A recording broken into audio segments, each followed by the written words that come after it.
There is a misconception so deeply embedded in the human mind that most people carry it their entire lives without ever suspecting it is wrong. It is not a small error. It is not a minor imprecision in casual everyday language. It is a fundamental misreading of physical reality, one that has been quietly shaping the way billions of human beings understand the universe around them. And the misconception is this: when you look at a distant star, most people instinctively picture a tiny glowing object, a luminous physical particle, something like an infinitely small bullet made of pure brightness that was fired from that star millions of years ago and has been flying silently through a dark and empty void ever since until it finally arrived at your eye.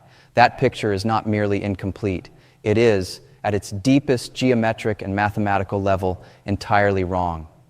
What actually happens when starlight reaches your retina is one of the most astonishing stories in all of physics. And to tell it properly, we have to begin not with particles, not with photons in the conventional sense, and not with empty space. We have to begin with a concept that took physicists the better part of 2 centuries to fully appreciate.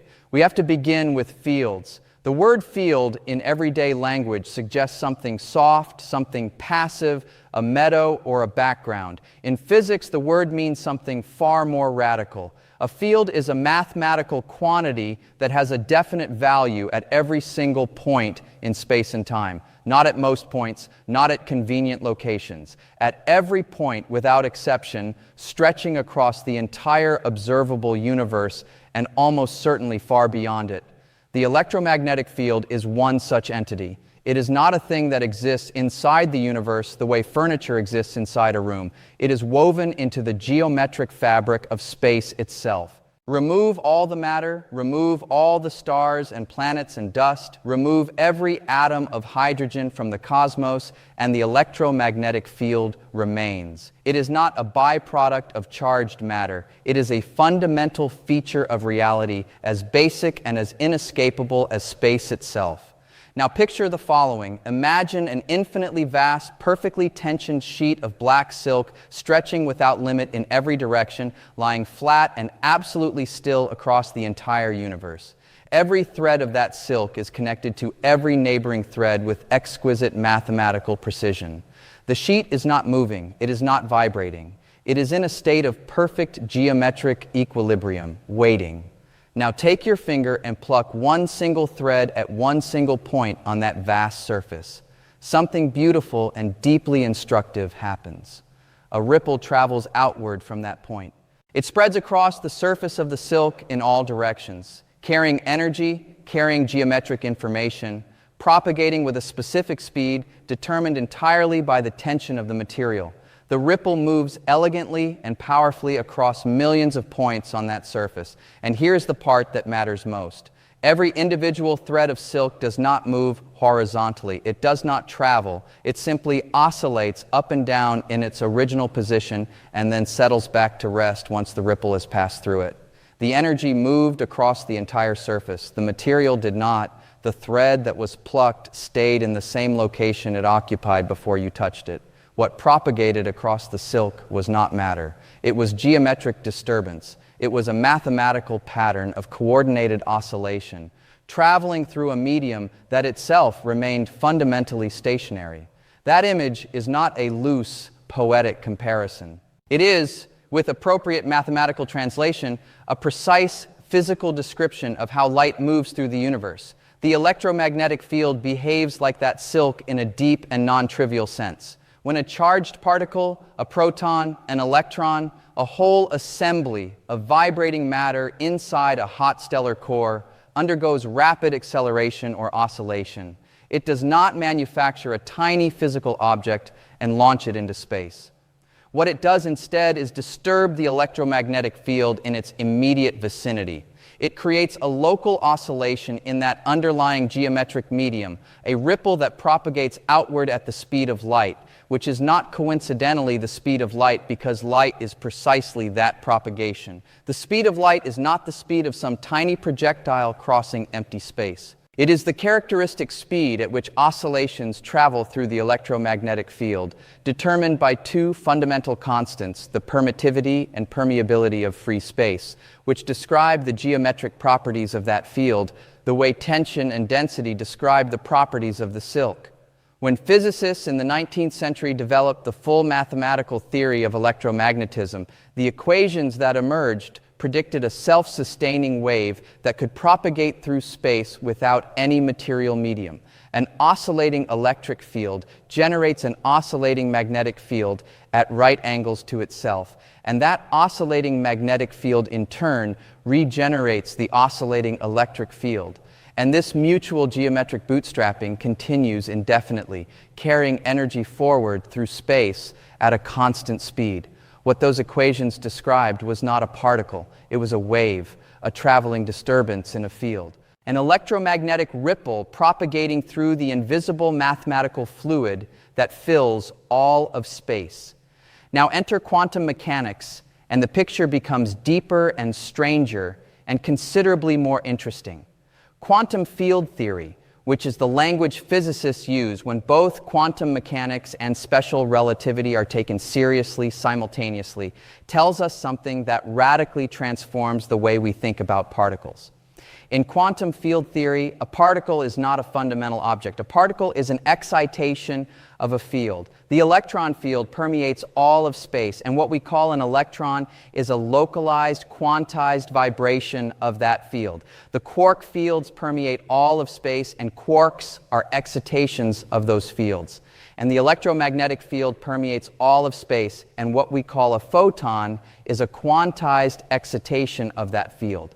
A photon is not a tiny glowing sphere flying through the dark. A photon is a discrete packet of vibrational energy propagating through the electromagnetic field, the way a discrete pulse of energy can travel down a stretched string without any single piece of that string physically moving from one end to the other. The word quantized here is doing important work and deserves some attention. When physicists say that the electromagnetic field is quantized, they mean that the energy in any given vibrational mode of that field cannot take any arbitrary value. It comes in specific discrete amounts. Those discrete units of electromagnetic field energy are what we call photons. They are not small objects embedded in space. They are the minimum possible disturbance of an underlying field that would otherwise be completely smooth and still. The field is the fundamental reality. The photon is the smallest perturbation that reality allows. This changes the meaning of stellar light in a way that is genuinely difficult to absorb on first encounter. When you look at a star that is 400 light years away, you might naturally ask where that light was during the 400 years it spent traveling toward you. And here is the honest answer from quantum field theory. The electromagnetic field was never empty between you and that star. It occupies all of space all the time. What the star did through the violent thermodynamic activity of its nuclear interior was introduce a disturbance into that field. That disturbance, that geometric ripple, propagated outward through the field at the speed of light. It traveled for 400 years, not as a flying object crossing empty vacuum, but as a pattern of coordinated oscillation, moving through a medium that was already present everywhere. When that propagating disturbance reached the atoms of your retina, it transferred its quantized energy to the electrons in those atoms, exciting them, triggering the electrochemical processes that your nervous system interprets as the sensation of seeing. But no material object crossed 400 light years. No tiny piece of the star was physically transported to your eye. The energy moved, the field did not. There is a deeper geometric point here that connects directly to how physicists understand space and time after Einstein. The electromagnetic field is not simply a fluid floating through pre-existing space. The electromagnetic field, along with every other fundamental field, is intimately coupled to the geometry of space-time itself. When massive objects warp the curvature of space-time, light does not travel in straight lines because some force bends it. Light travels along the geodesics of the curved space-time geometry, which are the geometric equivalents of straight lines in curved space.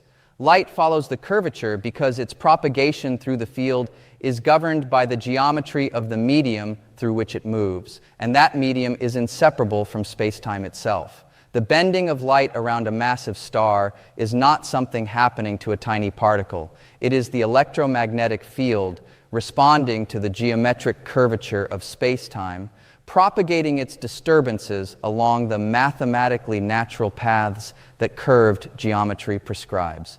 Consider what this means for how we understand emptiness.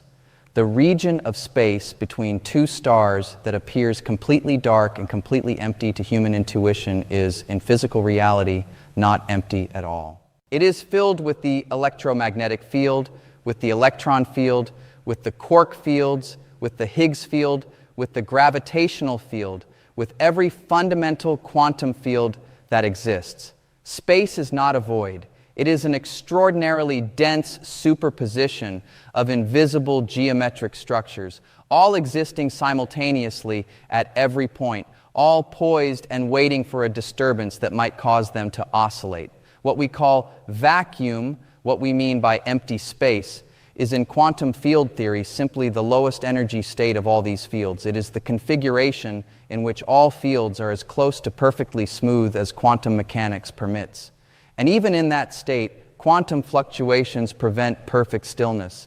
The vacuum itself is not motionless. It is a constantly fluctuating geometric medium, with fields briefly and randomly oscillating at every point in space, creating and annihilating pairs of virtual particles on timescales too short for direct observation, but long enough to produce measurable physical consequences. The Casimir effect, measured with extraordinary precision in laboratories, demonstrates this. Two uncharged metal plates brought very close together in what we would ordinarily call a perfect vacuum experience, a measurable attractive force. That force arises because the geometry of the plates constrains which quantum field fluctuations are possible between them compared to the fluctuations possible outside them.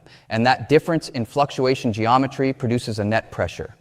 Empty space is pushing the plates together, not because there is nothing there, but because there is something there, a seething geometric medium of quantum fields. And the plates are distorting the local structure of that medium in a way that generates a real physical force. The universe, then, is not a massive dark room filled with tiny flying objects moving between large stationary objects. That image is useful for some purposes, but as a description of fundamental physical reality, it fails entirely. The universe is a collection of fields, invisible mathematical structures of almost incomprehensible geometric richness, occupying all of space at all times. Matter is regions where certain fields have become tightly localized and self-sustaining in their oscillations. Light is a propagating disturbance in one of those fields, traveling not as a physical object through an empty medium, but as a geometric ripple through a medium that is already everywhere. And when you stand outside on a clear night and look at a distant star, the light that falls on your eyes has not traveled to you the way a stone thrown across a room travels to the opposite wall. The electromagnetic field has been present between you and that star for the entire history of the universe. What the star contributed was a disturbance, a specific geometric pulse, and that pulse has been propagating through the field for millions of years, finally arriving at the delicate biological detector you carry inside your skull. The energy crossed the distance. The field did not move. The information arrived. No material thing was transported. That is the physical truth of how light travels. And it is, when you sit with it long enough, one of the most extraordinary features of the universe we inhabit. Reality at its deepest level is not a collection of objects moving through space. It is a collection of fields vibrating with geometric beauty, transferring energy from one region to another through the coordinated oscillation of a medium that is everywhere, always, and already present. The light you see tonight was not launched at you from across the cosmos. It was waiting in the